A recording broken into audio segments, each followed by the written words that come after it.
అత్యుత్తమ ప్లేస్మెంట్స్ తో ఎంఎన్సీ కంపెనీలలో ఉద్యోగమే లక్ష్యమా? ఇంజనీరింగ్ చదవాలనే మీ పిల్లల కలని కేజీ రెడ్డి కాలేజ్ తో నిజం చేసుకోండి. నేను హైదరాబాద్ నుంచి పోయేటప్పుడు ఒక బస్సు పోతుంది, కొన్ని వెహికల్స్ పోతున్నాయి. జన్గాం బస్ అనుకొని బండి ఆపి కనుక్కోనికి ప్రయత్నం చేసిన. అది తొర్రూరు బస్ అట. అది ఇంకో క్యాంప్ రాజకీయం. నాకు తెలియక వాళ్ళు యాక్చువల్గా మా వాళ్ళని బండి ఆపి అరే బస్సు ఆపి అడగండి రా ఇడికి పోతుందంటే నీకెందుకు రానంట వాడు. ఎవడు అటు మా వాళ్ళు మర్యాద అడిగినట్ట ఇడికి సార్ పోతే నువ్వెవడు రా అని అంటే రారా భయ అనుకుంటారు చెప్పకపోతే. తీరు అందులోకెళ్ళి దయాకర్ రావు గారు ఇట్ట ఊపుతుంటే చెయ్యి పోండి సార్ అని చెప్పిన మాకేమొద్దు మీరు చక్కగా ఓరి తొర్రూరు కానీ. అక్కడ కూడా ఏం చేయలేదు, నేను ఓన్లీ ఆ కేసు ఫైల్ అయింది, అమ్మాయి నిజమే కాదు కనుక్కున్న తర్వాత పోలీసు వాళ్ళు ఆపిర్రు పల్లగారు ఎక్కడ ఎంట్రన్స్లో. ఆ అమ్మాయి వచ్చి ఓపెన్గా చెప్పింది ఐఎమ్ నాట్ కిడ్నాప్డ్. ఎస్ ఎన్నికకు వచ్చినాం.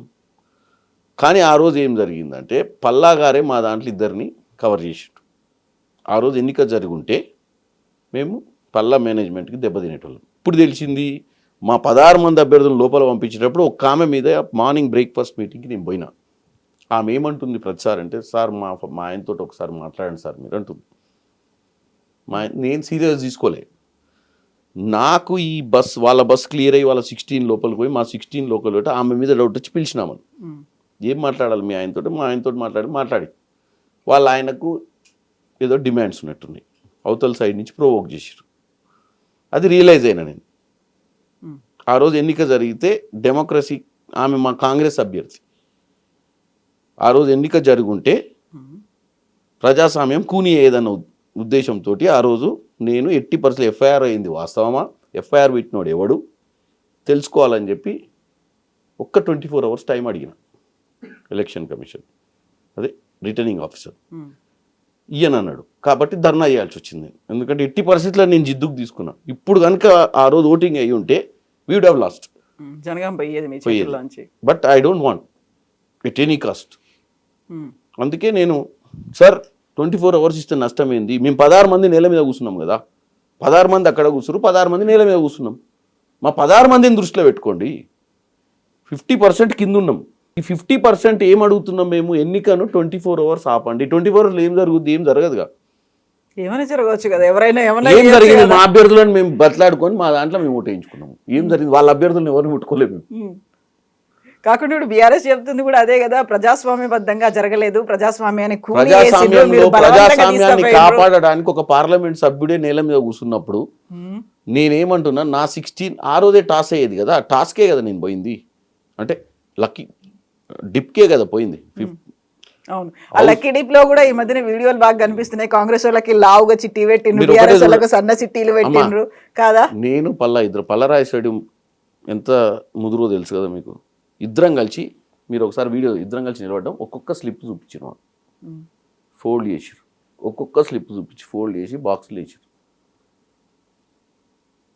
ఇద్దరం కలిసి యాక్సెప్ట్ చేసినాకనే చిన్నగా ఉంది ఇది పెద్దది తీసుకురమ్మంటే పెద్దది కూడా తెప్పించినాం ఆయన అడిగితే. ఎందుకంటే అవి సరిగ్గా మిక్స్ కావాలి. ఎందుకంటే ఇంత ఉన్నాయి, చిన్న బాక్స్ కంటైనర్ చిన్నగా ఉంది, పెట్టినప్పుడు అవి వెనక ముందు తిరగవు, డోల్ మిక్స్ కావు ప్రాపర్. కానీ బకెట్ తెప్పించినాం. బకెట్ బోర్లు వేసి మళ్ళీ అన్లేసి దాని మీద ఒక అట్ట పెట్టి అటు ఇటు తిప్పి తీసిండు. పైన భగవంతుడు మా సైడ్ ఉండు. కాకపోతే ఈ వీడియోలు కనిపిస్తున్నాయి, సోషల్ మీడియాలో తిరుగుతున్నాయి, కరెక్ట్ కాదా? బీఆర్ఎస్ పార్టీకి ఉన్న ఆస్తే సోషల్ మీడియా ఏమీ లేదు వాళ్ళకు ఉంది ఓన్లీ సోషల్ మీడియా. ట్విట్టర్ మీద కేటీఆర్, హరీష్ రావు ఈ రాతలు ఏది ఉత్తరాలు కాకి ఉత్తరాలు రాసినట్టు రాసుడు, ప్రజల్ని తప్పుదో పట్టిస్తారు. మీరు ఒకటే చెప్పండి, కేసీఆర్ అనే వ్యక్తి 23 ఎన్నికల తర్వాత, 24 ఎన్నికల తర్వాత 26 ఎన్నికలే సింబల్. మధ్యన జరిగినటువంటి జూబ్లీహిల్స్ ఎన్నికలు కానీ, మధ్యన కంటోన్మెంట్ కానీ, గ్రామ పంచాయతీ కానీ మనం వర్డిక్ట్ కింద తీసుకోవద్దు, మ్యాండేట్ కింద తీసుకోవద్దు. ఎందుకు తీసుకోవద్దు అంటే సింబల్ ఉండదు గ్రామ పంచాయతీలో. ఆ 2 బై ఎలక్షన్లు consistent to the one single assembly. State mandate ఏంది చెప్పండి ఇప్పుడు? ఇది ఎంత పర్సెంటేజ్ ఆఫ్ ఓట్స్ వచ్చినాయి చూడండి. మేము 23 ఎన్నికల్లో 2% మార్జిన్ తోటి గెలిచినాం, ఓన్లీ 2%. ఇప్పుడు 27% తోటి గెలిచినాం. మ్యాండేట్ పెరిగింది. కేసీఆర్ ఏమంటుండు, ఫామ్ హౌస్లో కూర్చొని ఓ రోజు బయటకు వచ్చి ఏమన్నాడు, తెలంగాణ ప్రజలు విపరీతంగా బాధపడుతురట. ఉమ్, ఎంత తప్పు చేసినాం బాపు కోటే కానీ అవును.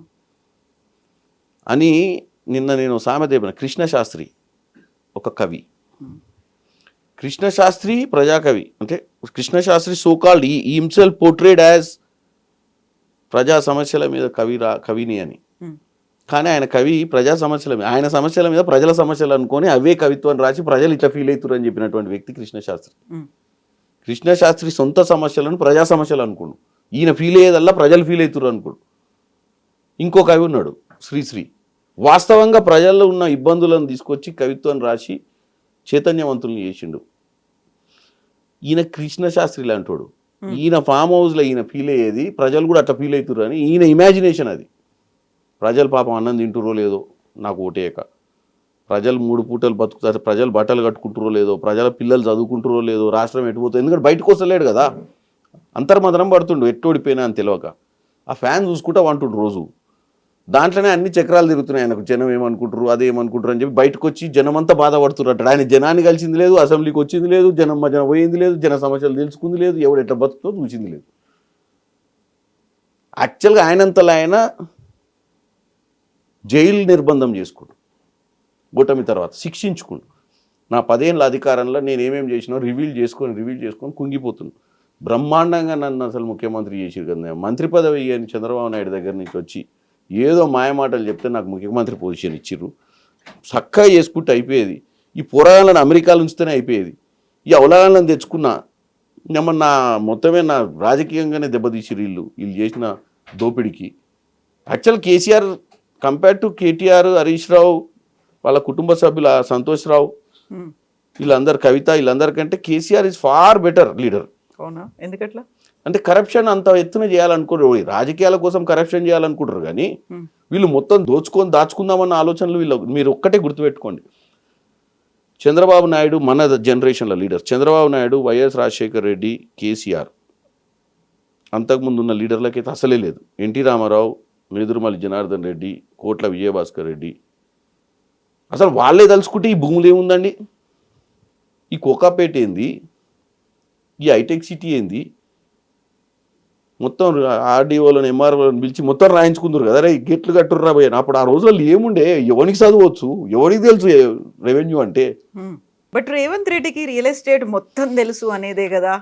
రేవంత్ రెడ్డి అనే వ్యక్తి రియల్ ఎస్టేట్ మొత్తం ఎందుకు తెలుసు అంటే, రేవంత్ రెడ్డి అనే వ్యక్తికి ఫ్యామిలీ బ్యాక్గ్రౌండ్ ఏం లేదు. ఆయన చేసుకున్న చిన్న సన్నగా హైదరాబాద్ వచ్చి, వనపర్తి నుంచి హైదరాబాద్ వచ్చి చిన్న స్థాయిగా జూబ్లీస్లో ఒక మెంబర్ అయ్యి చిన్న స్థాయి నుంచి వచ్చినప్పుడు ఏం వ్యాపారం చేస్తారు, రియల్ ఎస్టేట్ వ్యాపారమే చేసిండు ఆయన. రేవంత్ రెడ్డికి ఉన్న అడ్వాంటేజ్ ఏంటంటే ప్రపంచంలో అన్ని వెరైటీస్ చూసి వచ్చిండు. దొంగలు, లంగలు అందరితో ట్రావెల్ చేసుకుంటూ వచ్చి చూసిండు. కాబట్టి ఆయన గవర్నెన్స్ ఈజీ అవుతుంది. ఇప్పుడు ఈజీ గుర్తుపట్టగలుగుతుండు ఎక్కడి నుంచి ఎవరు వస్తుండ్రు, ఏం చేయగలుగుతారు. ఎందుకు అంత ఫాస్ట్గా ఇంత largest democratic party in the world is Congress party. 543 స్థానాలల్లో పోస్ట్ ఇండిపెండెన్స్లో ఫైట్ చేసేటువంటి పార్టీ కాంగ్రెస్ పార్టీలా 2017లో వచ్చిన తర్వాత 2023 కల్లా ముఖ్యమంత్రి కాగలిగిందంటే ఫోకస్డ్ కదా. He understands politics far better than any other leader. ఏమంటారు మీరు, కింది స్థాయి నుంచి ఇప్పుడు లెగసీ ప్రకారం వచ్చే లీడర్కి ఏమైందంటే ఆల్రెడీ అంతా ఎస్టాబ్లిష్ అయినాక వచ్చి గద మీద కూర్చుంటారు. గ్రౌండ్ ప్రిపేర్ అయి ఉంటుంది. కేటీఆర్ అనేటోడికి ఏం సంబంధం చెప్పండి సిరిసిల్లతోటి? ఎప్పుడన్నా సిరిసిల్లలో జెండా కట్టిండా? ఎప్పుడన్నా సిరిసిల్ల ఉద్యమంలో ఉండా? మహేందర్ రెడ్డి సిరిసిల్లాల కేసీఆర్కి కుడి భుజం లెక్క ఉండి ఉద్యమంలో పాల్గొన్న వ్యక్తి. డైరెక్ట్ అమెరికా నుంచి ఊడిపడి రాత్రి వచ్చి ఆయన బీఫామ్ కూడా బిక్కొని నిలబడ్డాడు. ఏం ఆట బీఫామ్ రానికి ఎన్ని కష్టాలు ఉంటాయి. ఇదే రేవంత్ రెడ్డి గారు కూడా 2004లో బీఫామ్ అడిగిండు. ఎక్కడి నుంచి? కల్వకుర్తి నుంచి. ఎందుకు లేదు? అదే కేసీఆర్ని అడిగిండు. అప్పుడు అలయన్స్ ఉండే, కాంగ్రెస్ అలయన్స్. జయపాల్ రెడ్డి ఒప్పుకోలే అప్పుడు, కల్వకుర్తి సీట్ ఇచ్చేదే లేదని. ఆయనకు తెలుసు ఒక బీఫామ్ రావాలంటే ఎంత కష్టంగా ఉంటుందో, ఎన్ని అడ్డంకులు ఉంటాయో సామాన్యునికి. సో రాజకీయాల experience make lot of difference. ఒక బీఫామ్ మీ ఇంటికి వచ్చుడు వేరు, ఒక బీఫామ్ కోసం మీరు 100 మంది దగ్గర పోయి బతలాడుకొని 1000 మంది కార్యకర్తలను మనల్ని బొందికి బీఫామ్ తెచ్చుకోవడం అనేది డిఫరెన్స్ ఉంటుంది.